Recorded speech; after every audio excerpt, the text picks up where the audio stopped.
Thank you for bringing it down to the reality. The criminalization of poor folks is what's happening in the KKK today. Across the nation, thousands of migrant youth and families have been swept up by ICE for the sole act of seeking work. We are talking about houseless folks in cities across the U.S. being criminalized for the sole act of not having a roof, or better yet, for sitting, standing, convening, unless you think we live in a class or race-less society. If you're a yuppie with a stroller in the park, you will not be cited right next to someone who is resting and who looks homeless. So do not think for a minute that Proposition L is about caregiving, about support, about help. It's about bringing more courts into a neighborhood near you and litigating and arresting and incarcerating more poor people. It is not okay, and anyone fighting the prison industrial complex must realize this is the same process that's happening to thousands of people of color who are caught up in the new housing for poor folks called prison. Separate's not equal. Thank you. I'm going to ask one of our conscious legislators who are in the House to come up and say a few words. I thank him for coming. One of the interesting parts of this proposition is it's been used as a quote-unquote wedge issue to scare and intimidate conscious legislators from speaking out against the criminalization of poor people. And that's probably one of the worst parts of this whole process. And so for all y'all in there who've been doing that, thank you, John Avalos, for coming here.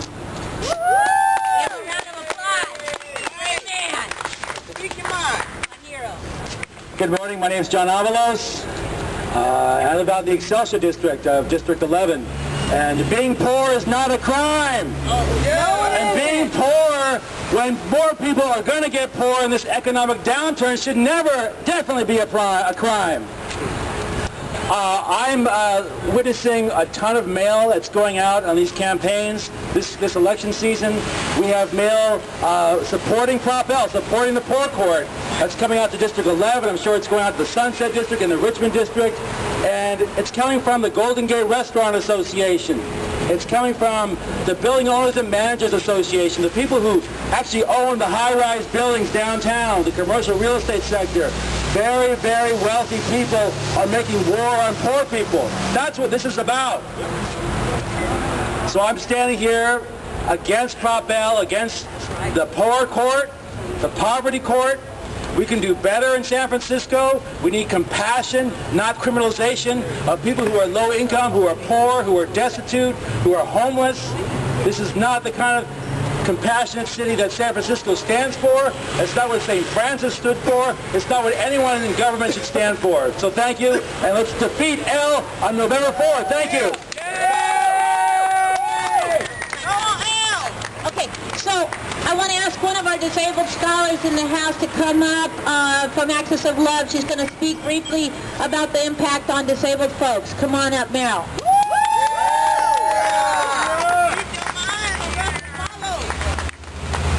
Hi, I'm Mira, and I am speaking as a disabled, houseless person who stays in the Tenderloin but doesn't always have a place to stay there or people to stay with.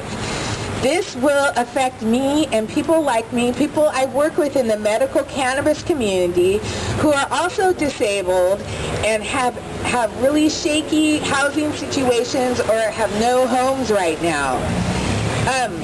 Currently, what the city has done for people like a lot of us who are on disability is make their whole Care Not Cash program unavailable to people who receive disability benefits. So that keeps people on disability, it gives us even less chances to get off the street. As a medical cannabis patient, we need to medicate when we need to medicate. And if we're staying in the Tenderloin, that's where our home is, and we're outside, like me, who I'm only allowed to go in the place I'm staying when someone is there for a few hours at night, I have to be out all day waiting around, and I need to medicate all day.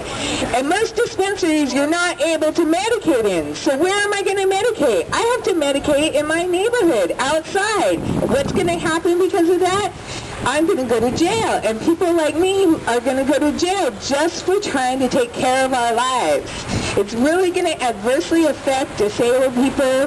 And everybody, I urge you all to do all you can to make sure that L does not pass. Thank you. Okay, so I am going to ask one of, we have a program at Pro Magazine called Voces de Inmigrantes en Resistencia. Again, it's about giving migrant scholars access to media because we're intentionally silenced so that folks can arrest us and incarcerate us and throw us in jails like the ones they're about to be building. So one of our correspondents for Pro Magazine and also works at another cool organization called Justice Matters, William Romero. Come on up. Gracias, Tiny. Buenos días. Buenos días. Estoy aquí soy un miembro de la prensa pobre. So, good morning. I'm here with Prop Magazine in a program that actually, the system should be supporting, that actually gives a space to migrant scholars to actually use their voice and talk about the things that are happening to them. Talk about how poor migrant scholars are being racialized, criminalized in the last 2 weeks with the increasing of the raids. We're talking about raids not just, at places like the local coffee shops. We're talking about schools. We're talking about kids here who are being terrorized for the sole purpose of just going to school and wanting to get an education in an education system that's actually broken. So the reason I bring this up is because it's all connected. It's an increase in policing. It's an increase in policing poor people, people of color, who are just trying to get by and make a living. So I'm here to speak out against Prop L and to speak up as member of Pro Magazine. Así es que estoy aquí hablando acerca de cómo están criminalizando a gente pobre, a gente migrante, gente de color, y cómo las últimas 2 semanas han incrementado las redadas, no solo en las cafeterías donde trabajamos, sino también en las escuelas. Y cómo esto básicamente está criminalizando a la gente, a nuestro pueblo que solo quiere sostenerse. Así es que estoy aquí para decir que voten no en la proposición L y aquí también para apoyar a nosotros y a toda la gente aquí. Muchas gracias.